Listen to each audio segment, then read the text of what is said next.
former president, Goodluck Jonathan.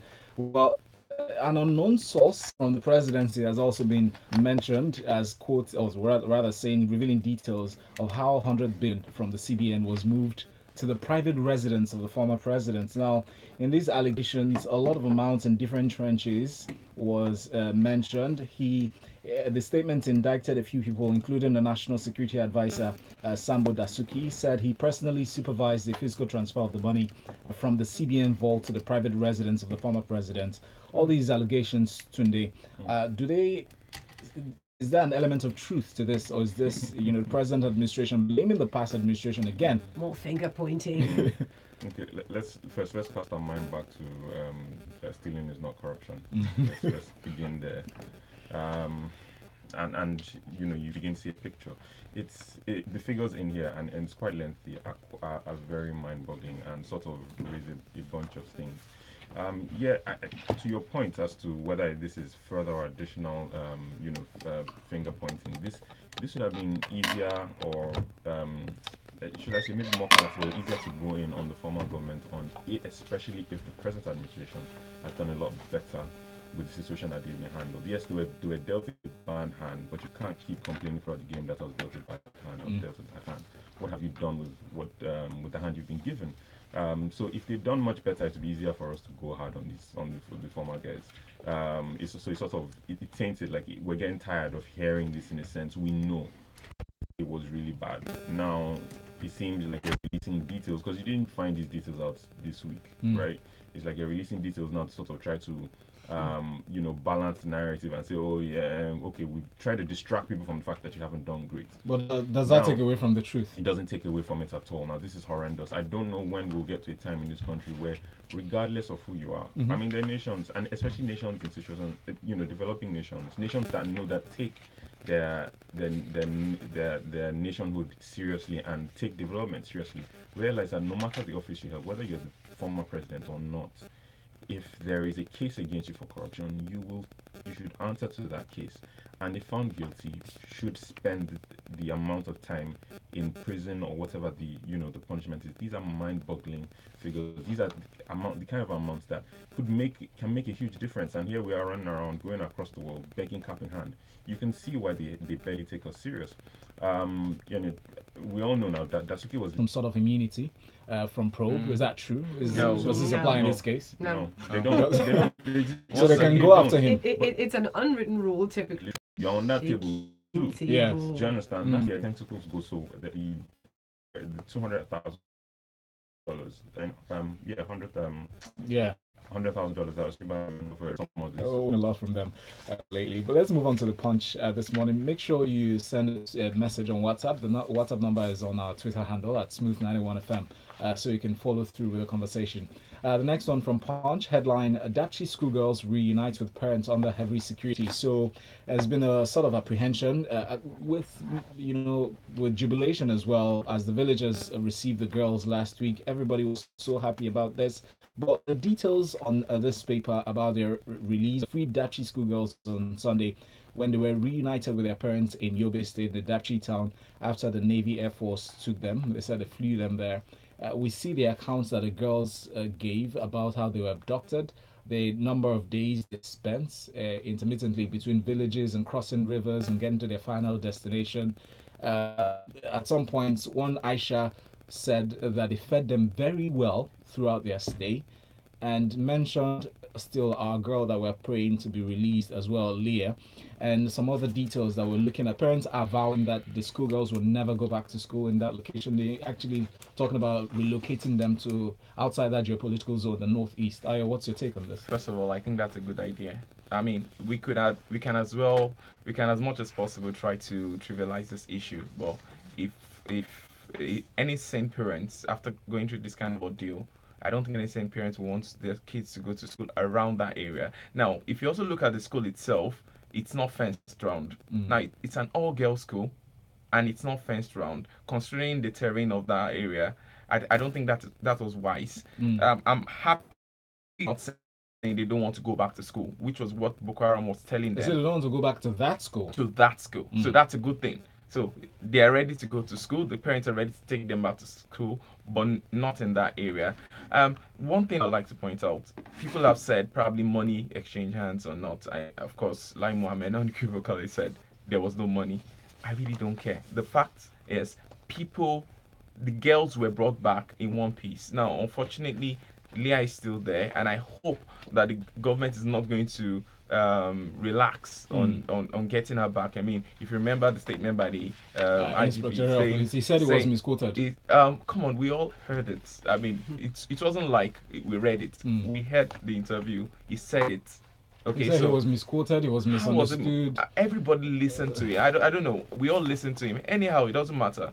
As long as she comes back in one piece, it's fine. So if the money exchange hands or not, I don't think it really matters. Now, to also mention one more, people have said, how come they drove in without being checked? And all. Yeah, This is going to be part of the negotiation to release the girls. Okay, if they're going to be bringing them in and you start holding them, then you jeopardize probably those that are also been held in the past.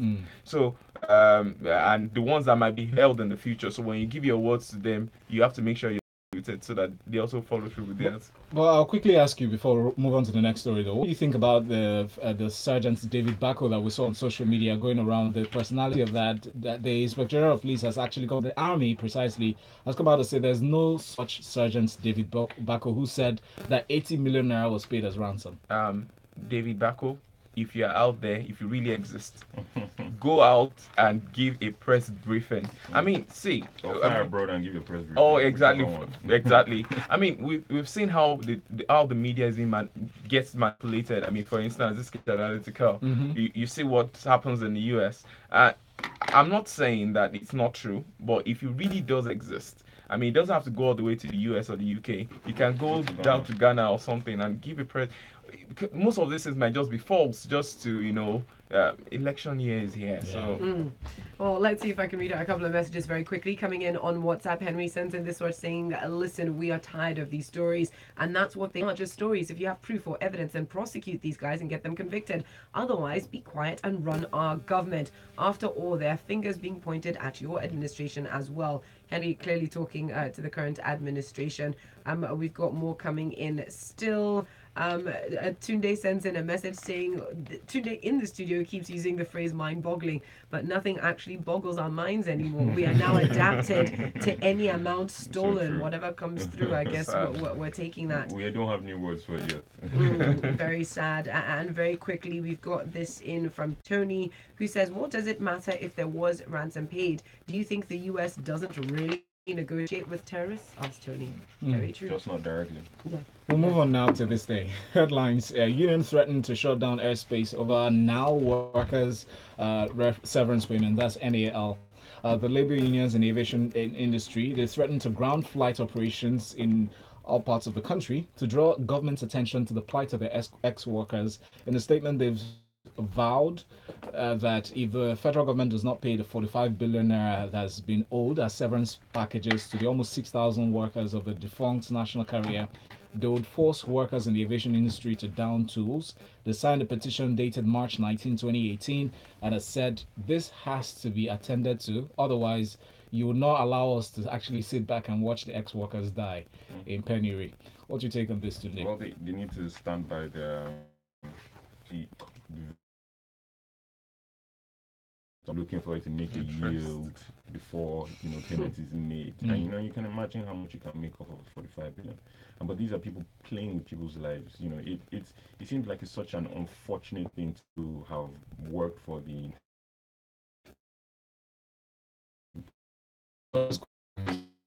right from that delay.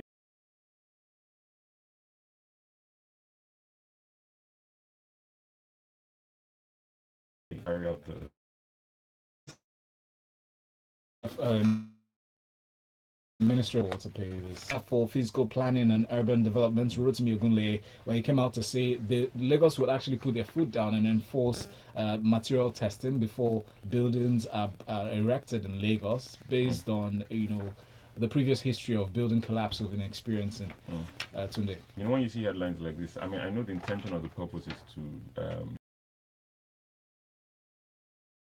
opposite for me. That we're working It's very clear, therefore, that we do very little of this, which is why it's a statement and issue. We must do this. We'll put our foot down. It means it's clearly Not barely, happening. it's not happening. It's not happening across every sector and or type of building, especially when you at sites where you observe a lot of direct labor. It's just not happening, right? Which is why they're now trying to instill. And it's paramount. We have just too many cases of collapsed buildings. There's a lot of there isn't the right level of professionalism, or at least there's a rot in the levels of professionalism required for us to build and build without collapsing. And I say beyond the material testing, also the how things are put together as well. Supervise of the site qualification and or should I say in the corners put it together, then we'll still have a problem. Thank you very much, Tunde. Okay, let's move on. We've got a few messages still coming in up on WhatsApp. Ugo says, good morning to the Smooth team. I have a question. Do we have structures in place to prosecute people? If yes, then why haven't they been arrested? This is rather appalling. And all in all, the Buhari team have done poorly, says Ugo, clearly feeling strongly about that. And we've got another one in from MI from Akoka, who says this finger haven't yet got the NIN. A lot of people have complained that the number is cumbersome, and yet again, different databases all belonging to the government, where we've all given the same information time and time. I understand where you're going to, and I understand. I agree with you. I mean, we have the BVN already, which we thought was going to be like, in a way, similar to that. To make sure that all the accounts are the same, and we have different voters registration. Exactly, your national identity. So I understand that we have so many databases all around, scattered. We don't have a unified database. That's a problem. I was thinking initially when the NIN started, I felt like that was going to be like the major bank of data in Nigeria. But unfortunately, that's not the case. I think the parastatals don't communicate with each other. And there.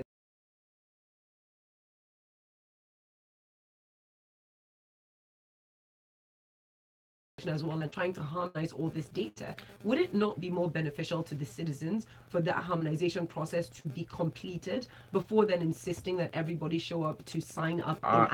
I totally agree with you. I think there's an end point, and I don't think they're going to just totally say you can't happen until you have it. I think what they're trying to do is trying to get more people to register. But that's what I think. It's a good thing at the end of the day, but how would people get their information there? The truth.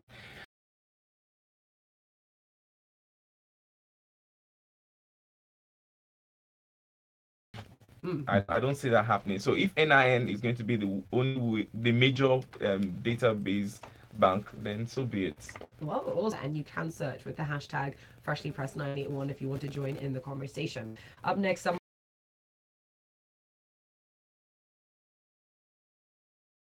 who's been in the news quite a bit recently. Dino Melaye is back in. This time he's allegedly petitioning the United Nations envoys, the Inspector General from NSA. And now, of course, this incident happened in January. I mean, the investigation that led to this happened in January and all that. But if for some reason there's anything sinister about this from the area, I think this is getting really dirty. Okay. This is getting really dirty. However, he needs to go and answer the questions that may posed to him. He should go there and answer those questions. All this unnecessary crying wolf is unnecessary. Write as many places as you want to write to, but just go there and answer the questions. And then you also remember that the recall proceeding is going to start very soon also. Yes. So I'm just looking at the infighting. I actually don't like it in Kogi State. I don't like it. And these are very young people that you would expect to be like before. He's like and he's writing to the UN and writing to different countries and all. What does he think the common man should therefore do? Why doesn't he try being that he's in position to affect things, make laws and enact laws under bills that will help, the Nigerian, the common Nigerian, feel a lot safer and, free from abuse and abuse of power. And therefore, perhaps it would be a better life for him. In fact, other than that, he's just providing us with entertainment. In fact, him go answer to the laws that he made. Just you'll be doing videos wearing Nigerian jerseys. And doing soundtrack. And the official Nigerian jersey is not out yet. Nike haven't released a statement about that. So those of you wearing a jersey down the place, we have questions for you. Up next, let's talk about the PIGB. It's been out of news for a while, but it is back in here. Oil Marketers, Manufacturers Association of Nigeria and others are opposing a single regulator. So the PIG, the Petroleum Industry Governance Bill, which has been passed by the National Assembly, the Nigeria Petroleum Regulatory Commission is supposed to replace the Department of Petroleum Resources and the Petroleum Inspectorate and the Petroleum Product Pricing Regulatory Agency as the sole regulator for the entire industry. There are some that say, however, that having this single regulator for upstream and downstream sectors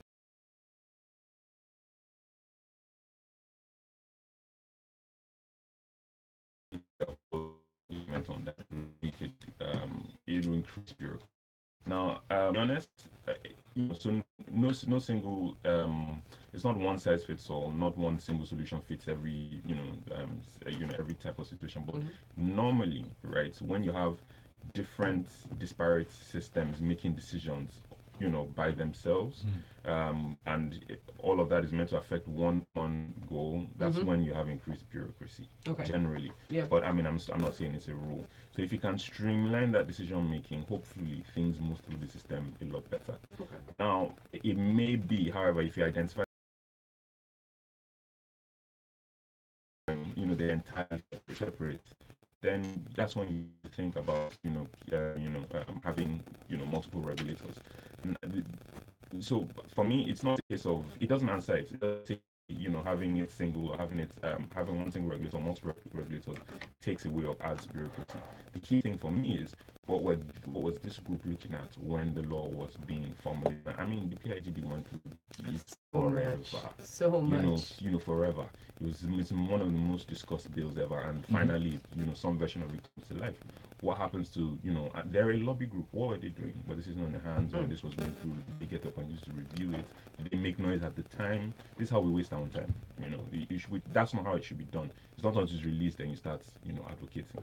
And I don't understand the logic. I get what they're trying to say. So it's going to be upstream and downstream, the same regulator being the one to put. But the idea is meant to be in every organization you have a split, so you have a department that will handle this and another one to handle this. Claiming that this is going to create unnecessary red tapes, I don't think it's a valid argument. There's somebody in the middle that they're like, no, this can't be the only person we're going to talk to. Let me tell you. That's for sure.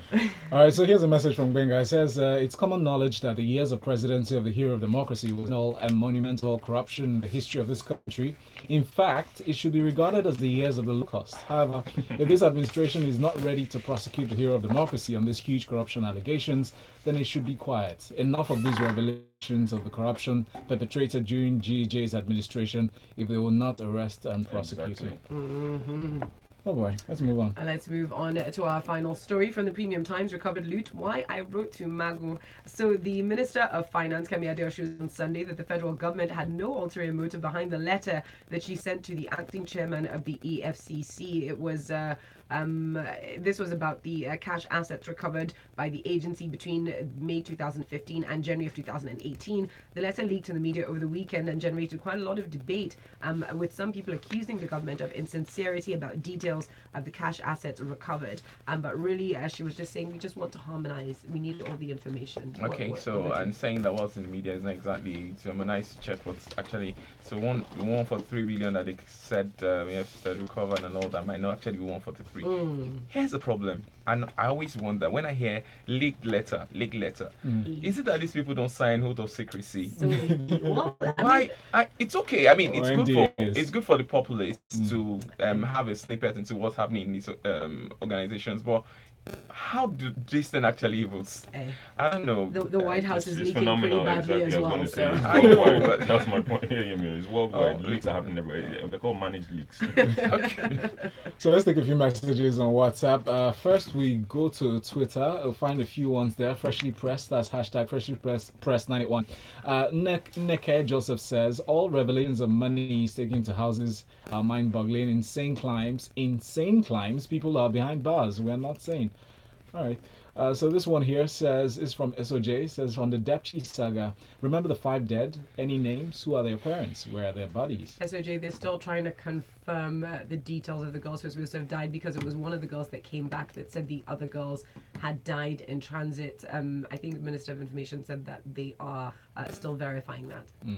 And we'll take this last one from BIG from K2. Says getting the national identity card is cumulative. The process to just get the card is not easy. A neighbor just got hers after 3 years. Well, nice, my D. We could try. And thank you very much for being part of the show, Freshly Pressed 981. Make sure you subscribe on our YouTube channel at Smooth 981 FM Lagos to catch the broadcast there. Thank you very much, Tunde at Big Coops on Twitter, and Ayo at eShow1. And Folu and I will be here until 10 o'clock. It's freshly pressed and it's smooth breakfast. Good morning. The story.